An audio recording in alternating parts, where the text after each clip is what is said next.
Ximonarch versus Fernane's Marania. With the majority of the Zuvian army taken care of, Ka weakened immeasurably by the destruction of the Shanu stone and K to nearing his full potential. Ximonarch was satisfied that his plans were proceeding well. He decided that his next week would be dedicated to the destruction of the military assets of his second largest human threat, Marania. In the Maranian capital of R'hllora-R'u, Emperor Fernane IX paced up and back across his octagonal meeting chamber. His greatest soldier, airman, sailor and witch hunter were being summoned before him. Fernane X was once an intelligent leader, as his fathers and forefathers before him had been. That was before the Kiyaki. Marania was a strict caste-based society. A citizen standing in the community was represented visually by the color of his or her hair. It was dyed with a native substance derived from berries that affected the roots, in such a way that hair that grew thereafter would grow in that shade. The lowest class was yellow. A bright plume of lemon hair indicated that you were one of the common majority and of no great consequence, virtually a serf. The next echelon up in the hierarchy was the red level. Business owners, soldiers and respected middle-class citizens were generally proud of the fire truck red hair they flaunted. Those with blue hair occupied the next rung on the rigid social ladder. One could not be raised to blue level unless by birthright or heroic deeds on the field of battle. Many high-ranking Maranian military personnel were of this caste. The final step below the emperor himself was the black caste. Their hair was the darkest shade imaginable. Many of this caste had to adorn wigs to retain their standing. They were Fernane's advisors. Fernane X dyed his hair a bold Arctic white, as was the tradition for Maranian rulers for 7 or 8 generations. There was a peculiar law in Marania that was unique to their people. It was an offense if a member of a lower caste caused his shadow to fall on one of a higher standing. It was a crime known as shadow caste. There were exceptions to the rule under extenuating circumstances, such as combat. Other mitigating factors were few and had to involve saving one or more people from death. The law was strictly adhered to. Penalties depended on the difference in class between the offender and the victim. To shadow case the emperor could result in execution. It was for this reason that when the Fernane, his noble family, and the upper classes visit poverty-stricken communities, the people fall on their faces so as not to cast a long shadow. An electronic chime sounded several times and a pleasant female voice filled the chamber. "Your Eminence, the High Command is assembled," it said. "Enter," said Fernane XI despondently. He had no lust for this war, and despised these meetings. "Your Eminence, the Dotosians have withdrawn most of their armored divisions from our frontier. The way is paved for us to capitalize on this mistake and destroy them," announced Supreme Commander Delaran enthusiastically. He strode in much more confidently than the other 3 representatives. They were, as always, particularly concerned about the lighting in the 8-walled chamber. With so many lights casting shade at so many angles, it would be easy to accidentally shadow cast Emperor Fernane. Delaran was a ruthless and reckless military leader. In one campaign, he had sacrificed hundreds of Maranian troops in futile probing attacks with inferior lasers to reveal enemy concentrations. He had always succeeded in his campaigns, but quite often with significant losses. Fernane disliked him, but supposed that he would have to keep him around with the war and all. Yes, invade Didos, you have my blessing," he said whimsically. "Tell me, what has my glorious royal armada been up to?" he asked disinterestedly of Supreme Admiral Jernson, who was edging cautiously away from the young monarch. "We have engaged and destroyed over 130 Dotosian ships and at least 13 submarines," S.A. Jernson answered nervously. He did not mention that many of the enemy vessels were civilian or supply ships and light rescue craft. "Very well, continue your fighting at sea." Fernane X spoke as if he really cared very little about how the war was progressing. His life was a confusing sequence of events that led to him possessing every mortal pleasure, and then being strangely unsatisfied with them. His fabulous palace was filled with incredible works of art, and the very walls teemed with thousands of shining, colored running streams, and picturesque and tranquil water features.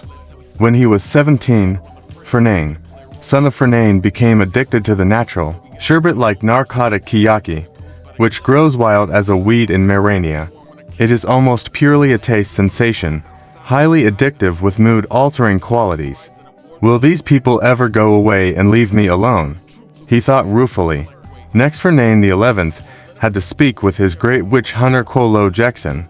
He disliked him even more than his diligent and capable supreme general. Kolo had been employed by the royal family since the days of his father's reign.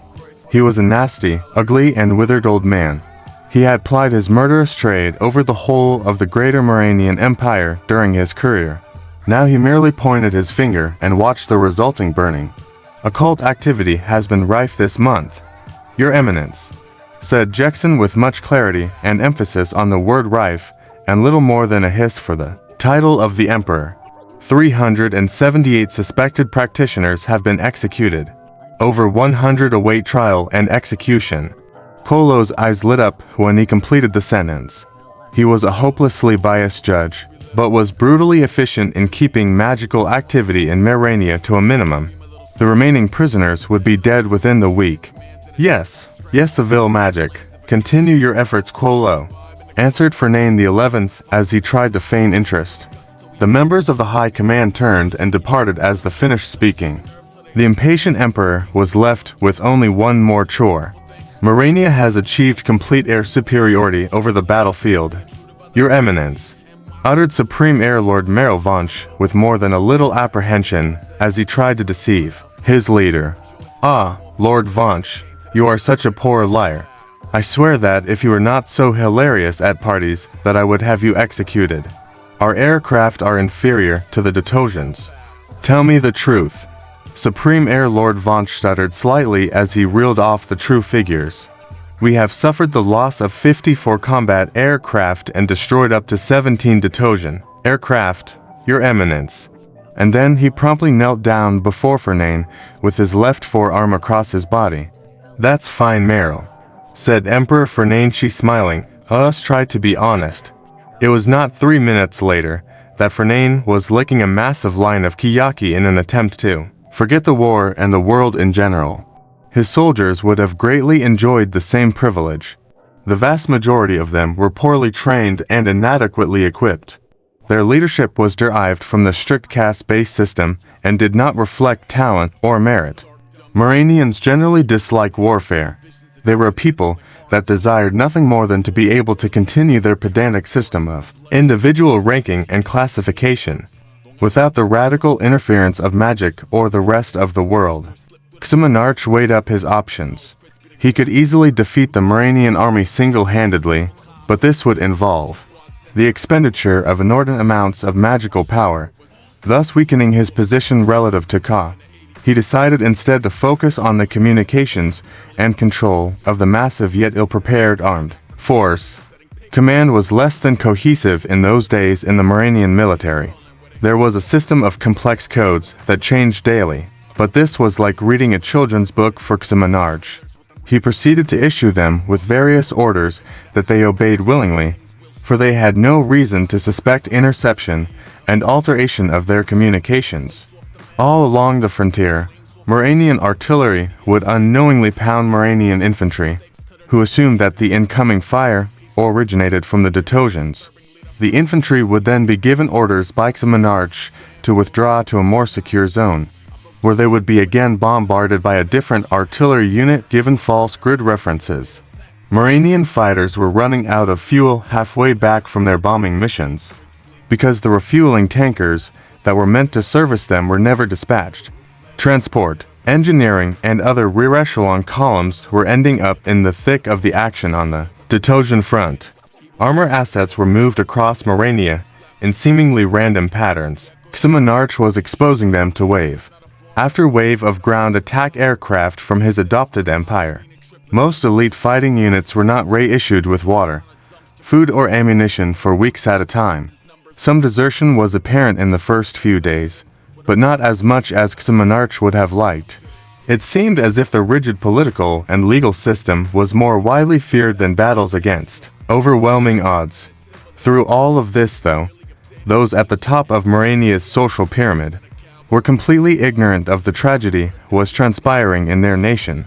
Supreme General Delahan was informed that he had conquered a vast area, when in fact the opposite had occurred. He was commanding the army from a safe distance. The only reliable information that was getting though in the whole of Murania at that time was by runner or courier.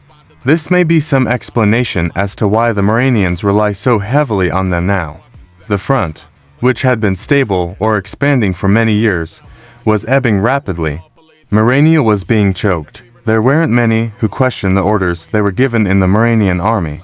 The penalty for insubordination under fire was immediate execution.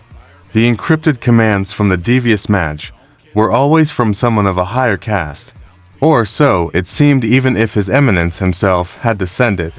Many of the missions that the soldiers embarked upon were poorly thought out and sacrificial when Muranians gave the orders. The only difference with some monarch interfering is that there was no cooperation between units, and some were being used to deliberately sabotage others. A vast and concentrated minefield was laid by Murania's finest engineers, and then a few hours later it was crossed by Murania's finest tank division. Detojan gains were swift and far-reaching, but the extensive yet deaf and timid land army was yet to be eliminated.